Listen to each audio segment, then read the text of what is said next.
नमस्कार सबैजनालाई। आज चाहिँ म फेरि नेप्सेको डिटेल एनालाइसिस है, अब चाहिँ कमिङ फ्युचरमा चाहिँ कस्तो कस्तो मुभ देखिन्छ नेप्सेमा र त्यही अनुसारले चाहिँ कमिङ विकको चाहिँ मार्केट प्रोजेक्सन गर्न गइरहेको छु है।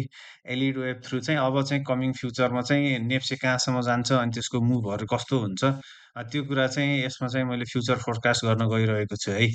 ल अब सुरुदेखि मेरो काउन्टिङ सुरु गर्दा चाहिँ त्यही नै हो है। अब मैले यसलाई चेन्ज गरेको छैन, यसमै स्टिक छु है। मैले यसरी यहाँदेखि यसलाई 0, 1, 2, 3, 4, 5 भएर चाहिँ हाई डिग्री 1 कम्प्लिट है। अनि यो हाई डिग्री 2 को लागि चाहिँ अहिले प्राइस मुभ भइरहेको अथवा फर्म भइरहेको भनेर एज्युम गरेर हो। अनि अब हाई डिग्री 1 को चाहिँ यसको 5 सबअर्डिनेटमा यो 1, 2, 3, 4, 5 भएर फिनिस भएको। अनि यो हाई डिग्री 2 चाहिँ तपाईँको यसलाई चाहिँ ट्रिपल 3 कम्बिनेसन अफ करेक्सन भन्छ है। यो चाहिँ एकदम रेयर केस हुन्छ है। यस्तो खाले करेक्सन चाहिँ खासै मार्केटमा अब्जर्भ गरिँदैन। यसमा चाहिँ अहिले त्यस्तै भइरहेछ भनौँ न, यो रेयर केस हो है।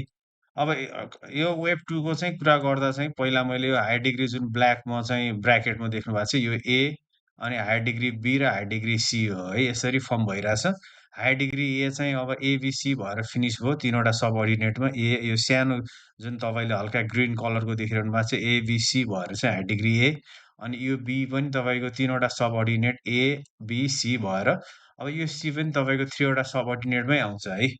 है यो जस्तो ए र बी जसरी 3 वटा सबअर्डिनेटमा आयो, अब यो सी पनि त्यसरी नै 3 सबअर्डिनेटमा फल हुन्छ है। अनि यो सी को पनि तपाईँको ए फिनिस भयो, अनि मैले चाहिँ यो 2690-95 मा चाहिँ यो बी फिनिस भयो भनेर एज्युम गरेको थिएँ। अब सी अब चाहिँ ए र बी फिनिस्ड हो। यो हाई डिग्री सी को पनि तपाईँको यो ए फिनिस, बी फिनिस, अब यो सी को लागि चाहिँ प्राइस फर्म भइरहेछ अथवा मुभ भइरहेछ भनेको छु है।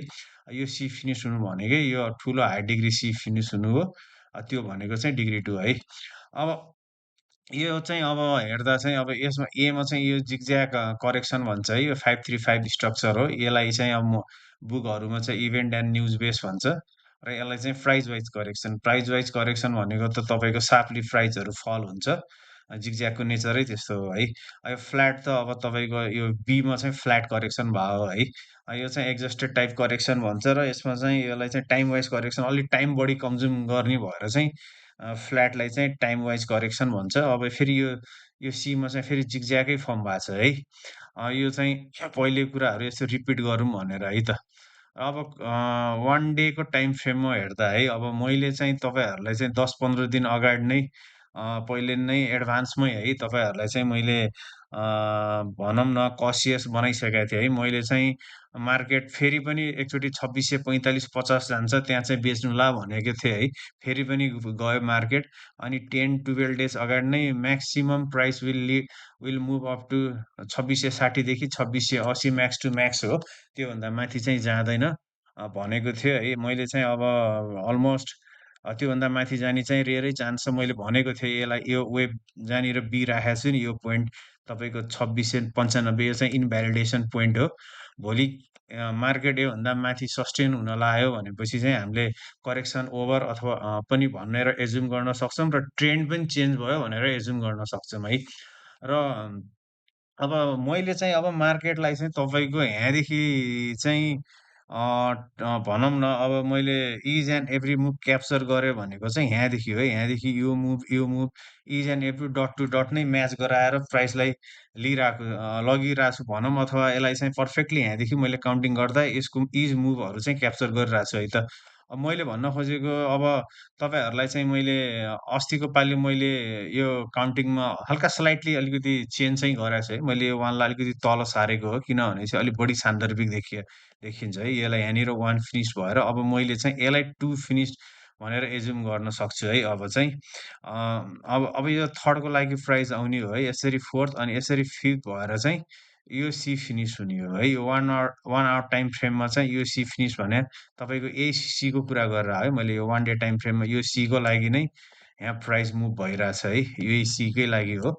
अनि इन्भ्यालिडेसन पोइन्ट त मैले वेब बी त भनि नै रहेको है। यसमा चाहिँ मैले 1 मन्थ अगाडि नै त्यो चाहिँ ब्रेक गर्दैन है। त्यो ब्रेक गर्यो भने त मैले देख्दैन। मैले चाहिँ अहिले तत्कालको लागि चाहिँ देख्दैन, मार्केट चाहिँ तल नै हो भनेर नै भनिरहेको थिएँ। अनि मैले धेरैचोटि चाहिँ 2645-50 चाहिँ पुग्छ अनि म्याक्स टु म्याक्स यदि प्राइस पुग्यो भने चाहिँ 2660 र 80 नै भनेर क्याल्कुलेट गरिरहेको थिएँ है। त्यही नै हो अब तपाईँको चाहिँ मैले अस्तिकै पालि भनिसकेँ तपाईँहरूलाई यो 1 सकेपछि यो जुन 2 वेभ जान्छ नि यसले चाहिँ ट्र्याप पार्छ डाउन साइडमा है, हायर हाई जस्तो देखाउँछ है। जस्तै प्राइस एक्सनमा तपाईँको ट्रेड गर्नेहरूलाई चाहिँ यस्तो देखाउँछ कि मार्केटले तपाईँको हायर हाई बनाएर गइरहेछ हुन्छ तर त्यसमा भित्र सिन चाहिँ अर्कै चलिरहेको हुन्छ है इलाइट वेभदेखि चाहिँ। र हामीलाई चाहिँ यसो हेर्दा चाहिँ हायर हाई बनाइरहेछ चाहिँ भनेर हामीलाई त्यो एउटा भ्रम टाइपको हुन्छ तर सिन चाहिँ अर्कै नै गराइरहेको हुन्छ मार्केटले है। त्यही भएर यहाँनिर चाहिँ अब देख्दा त्यस्तो हुन्छ। मैले चाहिँ यसलाई ट्र्याप हो है यो वेभ 2 चाहिँ डाउन साइडतिर आएको वेभ 2 ट्र्याप, माथितिरको वेभ 2 चाहिँ अपर्च्युनिटी लिन पर्छ भनेको थिएँ मैले तपाईँहरूलाई। मैले त्यो चाहिँ यस्तो टाइपको भन्न खोजेँ हो है। तपाईँको चाहिँ यस्तो हुन्छ जहिले पनि तपाईँको यसरी 1 भयो, 2, 3, 4 यसो 5 भयो भने तपाईँको जुन यसरी वेभ बन्छ। जहिले पनि यो वेभ 2 माथिको जब माथि यसरी मुभ भइरहेको हुन्छ, यो वेभ 2 जति तल आउँछ त्यति अपर्च्युनिटी भन्छ के, है। यसले चाहिँ हामीले अपर्च्युनिटी लिन्छौँ। अब तपाईँको यो केस फेरि तपाईँको डाउन साइडमा चाहिँ अलिक फरक पर्छ है त। यस्तो हुन्छ कि तपाईँको 2 हल्का माथि गए जस्तो देखिन्छ, यस्तो 3 आउँछ, फेरि 4 अनि यसरी 5 अब यहाँनिर चाहिँ हायर हाई जस्तो देखाउँछ। तर यसले यो वेभ 2 भनेर जहिले पनि डाउन साइडतिर ट्र्याप हो भनिरहेको थिएँ मैले। यसमा चाहिँ ट्रेड नगर्नुला तपाईँले सेलिङको लागि नै हेर्नुला भनिरहेको थिएँ है मैले अस्तिको पालि चाहिँ सबैलाई अवेर चाहिँ गराइरहेको थिएँ है। अब मैले चाहिँ अब मार्केटलाई चाहिँ के देख्छु त अहिलेको अब सिनेरियो अब कमिङ विकतिर चाहिँ के हुन्छ भन्दा चाहिँ है अब मैले मेरो आफ्नो एउटा क्याल्कुलेसन हो है। अब मैले जस्तै अब यो ए फिनिस भयो है यो ए, ए त तपाईँको यो ए कै कुरा गरेर मैले है यो चाहिँ डेली टाइम फ्रेममा हो। अनि यो बी भयो अब यसलाई चाहिँ 1 आवर टाइम फ्रेममा यो ए फिनिस भयो अनि यो बी पनि मैले यहाँनिर फिनिस भयो भनेर एज्युम गरेँ। यो सी को लागि प्राइस मुभ भइरहेछ भनिरहेको छु मैले होइन। यसरी ए, बी, सी भएर चाहिँ अब यो प्राइस तल आउँछ। अब मैले चाहिँ सी को चाहिँ 5 वटा सब अर्डिनेट हुन्छ भनिरहेको छु है। यसरी यो 1 फिनिस भयो, यो 2 है, यसरी 3 तल आउँछ, 4 अनि 5 भएर यो सी फिनिस हुन्छ। अब तपाईँको के हुन्छ भने सिन चाहिँ अब यस्तो हुन्छ के, तपाईँको यो यहाँनिर 2 फिनिस भयो, अब 3rd को लागि प्राइस तल आउँछ, फेरि 4 को लागि हल्का माथि जान्छ अनि फेरि 5th तल आएर यो सी को यो पार्ट चाहिँ फिनिस हुन्छ है। त्यसपछि चाहिँ अब एउटा र्याली चाहिँ अब त्यसपछि चाहिँ एक्सपेक्ट गर्न सकिन्छ है। अहिले चाहिँ नेप्सेमा तत्काल कुनै र्याली आउला जस्तो चाहिँ लाग्दैन है। अनि मैले टाइम पिरियड निकालेको जुन चाहिँ अहिले एलियट वेभको एकदमै वेभ प्रोपोर्सन र टाइम पिरियडको जुन नियो वेभको कुराहरू छ त्यसमा चाहिँ 19 जेन 19 सम्म करेक्सनै हुन्छ भनेर टाइम पिरियडले देखाइरहेको छ है। मैले यहाँनिर टाइम पिरियड चाहिँ क्याल्कुलेट गरेको छैन। तपाईँको जेन 19 सम्म न केही मार्केटमा चाहिँ अपमुभ देख्न एकदमै गाह्रो छ है। आज 8 भयो अरू 10 डेज चाहिँ मार्केट केही फल हुन्छ कि ऱ्यापिड टाइपको अथवा जे भयो नि जेन 19 सम्म चाहिँ ऱ्यापिड अप मुभ अथवा सार्प अप मुभ चाहिँ देखिँदैन। तलको फल चाहिँ अलि बढी नै देखिरहेको छु है मैले। अ, त्यही हो अब चाहिँ यसरी हेर्दा अब यो वेभ बी फिनिस भयो है यसरी यसलाई चाहिँ यहाँनिर 1 प्लेस गर्यो भने यो यहाँनिर 2 फिनिस भयो है यसरी। अब यो 3rd को लागि तल नै आउँछ है। अब यसको चाहिँ अनि मैले निकालेको है यसको चाहिँ प्राइस फल पहिलो यो खस्याएर आउनु भनेको चाहिँ 2585 को यसको चाहिँ पहिलो हिट गर्छ है। त्यसपछि सेकेन्ड फल चाहिँ 2550 अराउन्ड आउँछ है मार्केट। 2550 भन्दा पनि मुनि आउने चान्स छ 2530 तिर। तर अब यो मार्केट अब यो वेभ 2 जुन फिनिस भनेर एज्युम गरिरहेको छु मैले यो 2 यहाँनिर एबिसी भएर यो 2 फिनिस। अब यो 3rd आउँदा चाहिँ यसको पहिलो टार्गेट भनेको 2585 अनि त्यसपछि चाहिँ 2550 अराउन्ड है। 2530 देखि 50 अराउन्ड यो वेभ 3rd आउँछ। अनि हल्का फेरि माथि 4 गएर 5th तल आएर अनि यो सी चाहिँ कम्प्लिट हुन्छ है यहाँनिर। त्यसपछि यो जुन एज अ होल 333 करेक्सनको कम्बिनेसन यो सी त्यो फिनिस हुन्छ है। यही नै हो 1 आवर टाइम फ्रेममा त्यो सी भनेको यही नै हो। यो फिनिस हुन्छ अनि यो भनेको डिग्री 2 फिनिस हुन्छ। त्यो भनेको अब यहाँनिर आएर अब अर्को चाहिँ नेप्सेले चाहिँ अर्को करेक्सन एड नगरोस्। अर्को करेक्सन एड गरेन भनेपछि वेभ 2 चाहिँ यहीँनिर फिनिस्ड हुन्छ है। मैले देखेको चाहिँ अब अहिलेलाई चाहिँ भन्न मिल्दैन पहिला यो सी फिनिस्ड हुन दिउँ होइन।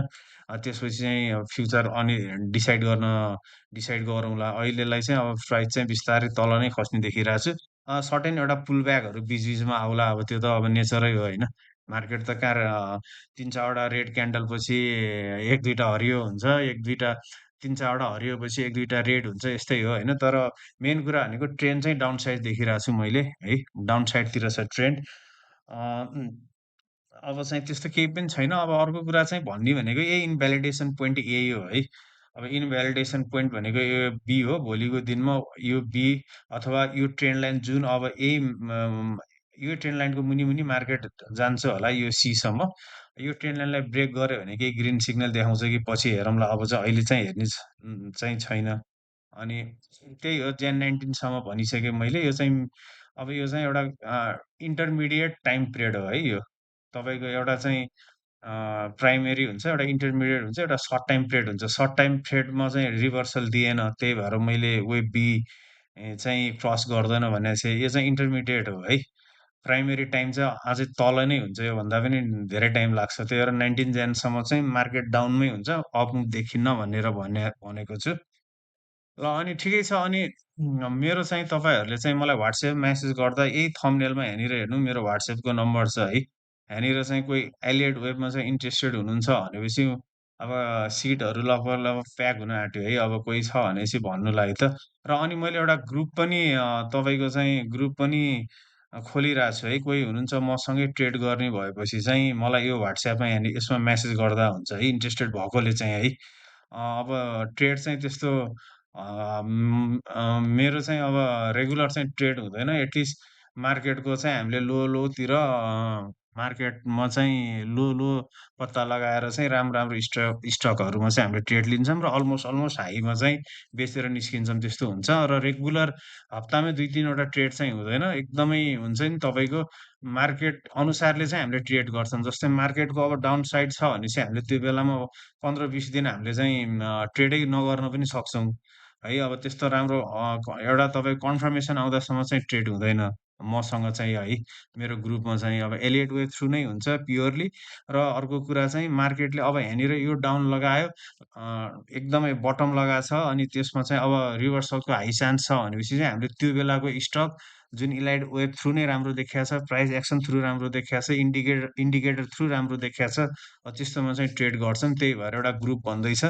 कोही इन्ट्रेस्टेड हुनुहुन्छ भने यसमा WhatsApp गर्नुला र साथै कोही इलियट वेब सिक्न मन छ भने नि म्यासेजहरू गर्नुला है त। ल आजलाई चाहिँ यति नै गरौँ है। हस्, थ्याङ्क यू।